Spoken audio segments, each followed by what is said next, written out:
grab your Bible, head over to Matthew 11. That's our Bible reading for this week as we continue to make our way in 2025 through the Gospels of Matthew and John. And we're up to chapter 11, though we probably ought to do a little connection back to chapter 10, right? Yeah. And really that takes us back to chapter 9. So Jesus is going about preaching. He sees the need for workers. He tells his disciples to pray for workers, and then he instructs his disciples and sends them out into the harvest. And in chapter 10, we get that heavy collection of teaching, right? Right. And then we get to chapter 11, and we know nothing about what happens with the disciples.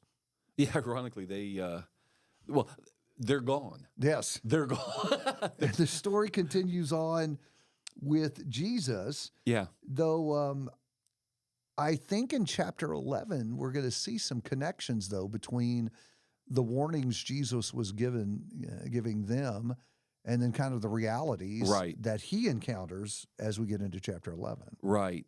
Yeah, so the opening of chapter 11 is kind of really, with the stuff about John the Baptist, kind of works on a couple of different levels. On the one hand, it's an example of the struggle to believe in Jesus, to see Jesus in this unexpected, the ministry of Jesus turned out unexpected from the way people thought the Messiah was going to go. Even John gets a little, are you the one or do we expect another?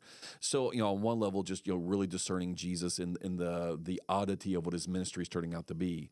On another level, and part of that's because John is, he has suffered for bearing witness to Jesus. And so on another level, now this ties back more really immediately to chapter 10, Jesus talks about when he prepares the disciples to go out and do the teaching that they're now apparently out and doing, Jesus begins to experience himself some of that pushback. And because Right. and John is the forerunner of that as well, because John is looking at prison, eventually looking at death, and because verse 2, he's in prison. So it's ominous. The don't think I came to bring peace, but a sword, Jesus said back there, chapter 10. Right. John's the forerunner of that as well. And so that's being worked out, and then you keep going a little bit further even beyond John. Jesus talked to them about, what happens when cities rejected. It'll be more tolerable for Sodom and Gomorrah in that day. And now you have concrete cities in verses 20 through 24 being named as places where the message was not well received. And Jesus then explicitly saying, it's going to be better for Sodom in those days than for you. So chapter 11, in some ways, the working out for John and Jesus of what Jesus told the disciples is going to be part of the mission of spreading the news of the kingdom. Yeah, I wonder, too, if we could kind of pause and run a tangent for just a second. Yeah. Because, as always, we're trying to think about parents and kids and talk to your kids about the reading. And I see if you take 9, 10, and 11 all together, I see an important message to emphasize with young people, and that is the realities they're going to face on the ground doing this work. I think sometimes we focus on teaching our kids how to get along with culture rather than preparing them to do battle with culture. And I think that we really do kind of have a stark contrast here, both with Jesus' instructions in chapter 10 and then the realities we see in chapter 11, that the disciples are going to be met with hostility, and we need to be preparing our kids to face off against a hostile world. Yeah. And I don't know that we think about that sometimes. I don't even know that we're even really excited about talking to our kids about something like that. Well, we talk to our kids more, probably at least stereotypically, about not compromising with the world. Right. As long as you don't compromise with the world and engage in its sinful activities, then otherwise whatever's left over, so to speak, you can be in the world but not of the world. Whereas the reality is Jesus says it's not just about don't compromise with the world, it's about be prepared for conflict with the Right. world. That's part of it as well. And we probably don't talk about that as much. Yeah, and the fact that we're not just supposed to sort of get along in culture, Yeah. that we're meant to try to change culture through the preaching of the gospel. Yeah. And I think, again, that's counterintuitive in these heavy political days. I think we think too much politically about that and not spiritually, that what I need to be doing is trying to reach people with a message, which ultimately is where a great deal of the conflict for Christians come, because there is a battle between the agenda being pressed by culture and the message being pressed by disciples. And when those two clash, you're going to have conflict. And so it isn't just about getting along, it's about engaging, and even, I guess maybe the best way to say that is battling the adversaries for the hearts and souls of the lost people around us, and anticipate that we will meet with difficulty as we try to do that. Well, that's the thing. I think every culture, it's not just every culture, anytime, any place, has a lot of, rank sinfulness running rampant in it. Every culture lives by lies of some sort or another, and the gospel tears down all lies, all human pretension.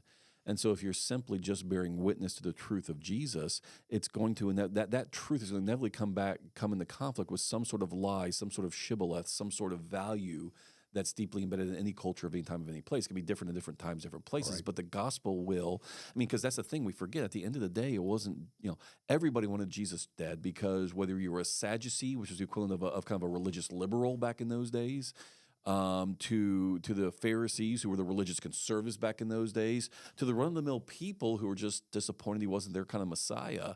But when all was said and done, by the end of the gospel story, Jesus had disappointed, frustrated, alienated, or come into conflict with essentially everybody. He's Right. rejected by all, because at the end of the day, the gospel message touches, is an inversion of the world. It messes with everybody. It messes with everybody. It does. And so there's going to be, at some point, some sort of conflict. Coming back to the text in Matthew 11, I think one of the big questions people often have about this text is verse 3, where John the Baptist is asking, Yeah. "Are you the expected one?" I think a lot of people are troubled by that, because they just think John knows, Yeah. right? Yeah. Because he baptized him, and Right. he Saw the Spirit come down. and all yeah. that. And so, and how could John now be asking that question? And I think some people see that as a textual problem. Yeah. That John seeing, is John backtracking here, or what? Yeah, and so and it's funny. And then there's nothing new about that. Commentators for a long time have Right. That's a very old question about that moment. And there's two possibilities. One, in terms of the history of interpretation of the verse, one possibility is some suggested, well, John is asking this rhetorically. He's trying to prod Jesus into action. Of course, John is in prison now. He's got a personal stake in seeing Jesus be more active, but it's more rhetorical than actual. John is just kind of saying, this isn't a good look. This isn't going well. What you going to do about it? To others, then the other possibility is John legitimately is, there's a difference in losing, losing your faith to doubt and just having some doubts. You can, faith and doubt can kind of wrestle for a while. And if John, if the right reading is John having some measure of doubt, I don't think he lost faith as such. Otherwise, he wouldn't have asked Jesus at all. Because he does, he's trying to reconcile, like all of us do sometimes in those dark moments of life. Intellectually, I know what's true. Emotionally, I know what I feel because of what's going on in my life, and I'm having a hard time reconciling. Those two things are at war within me. What I in my head know versus what in my heart, I'm feeling, and I'm frustrated right now. Yeah. And so I think John's just human. I think that it is his humanity that's really Yeah. evidencing itself there, because the truth is, not one of us can't relate to that struggle Yeah. of even something we've been very, very convinced about, then getting jammed up and having a season of doubt Yeah. and uncertainty about that. And I think it's perfectly natural for John to be looking here for some affirmation. And I think it's important not to miss that, because I don't think that's unusual for us. It's very easy as a young, healthy 30-year-old, when life is all going your way, for your faith in God to be strong. Yeah. And you look at your prosperity and your good situation in life as evidence of God's blessing and all that. And then your dad dies. Yeah. You get a serious diagnosis. Yeah. You have a serious issue with one of your kids, and life isn't so good anymore. Right. And that foundation that seemed so secure when life was just perfect.